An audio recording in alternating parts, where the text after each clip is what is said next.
आज दिनांक 19 ऑगस्ट. आजच्या प्रवचनाचा विषय, आपल्याला देवाची नड वाटते का? एक मनुष्य प्रवासाला निघाला.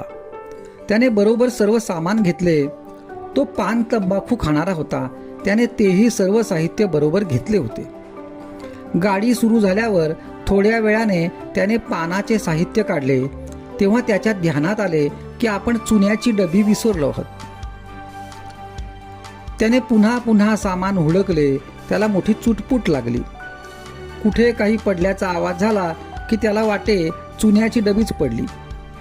कुणी त्याच्याशी बोलले की त्याला वाटे आपल्याला हा चुना हवा का म्हणून विचारील. ज्या गोष्टीवर आपले प्रेम असते त्या गोष्टीची आपल्याला नड लागते. ती नसेल तर हळहळ वाटते. तशी आपल्याला देवाची नड कधी लागली आहे का? आपण आपल्या घरातल्या सर्व वस्तू आपल्या म्हणतो.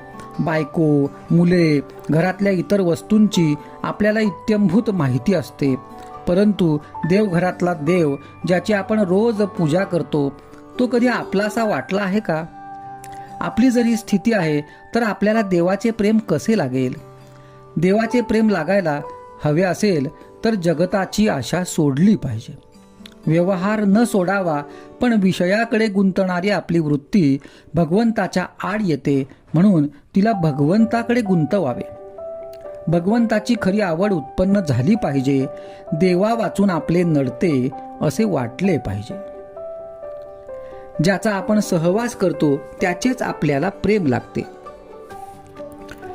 ज्याचे प्रेम लागते त्याचीच आपल्याला नड भासते.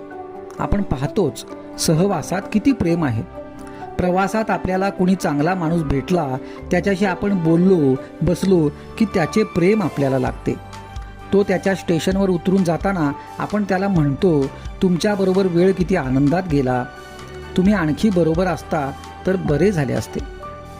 थोड्याशा सहवासाने जर एवढे प्रेम उत्पन्न होते तर मग भगवंताचा अखंड सहवास ठेवल्यावर त्याचे किती प्रेम मिळेल.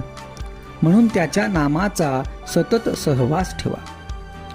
भगवंताच्या सहवासात राहायचे म्हणजे अहमपणा विसरून करता करविता तो आहे ही भावना दृढ झाली पाहिजे.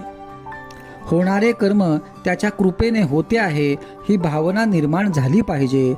तुमची कळकळीची हाक ऐकून तो तुमच्यापाशी आनंदाने धावत येईल. नामाने काय होणार आहे असे मनात देखील आणू नका. नामात किती शक्ती आहे याचा अनुभव नाम घेऊनच पहा. ज्याला नामाचे प्रेम आले त्याने भगवंतालाच आपलेसे केले, यात शंका नाही. आजचा सुविचार. नामस्मरण करता करता मनुष्य क्रमाक्रमाने प्रथम मुमुक्षु, मग साधक व पुढे सिद्ध होतो.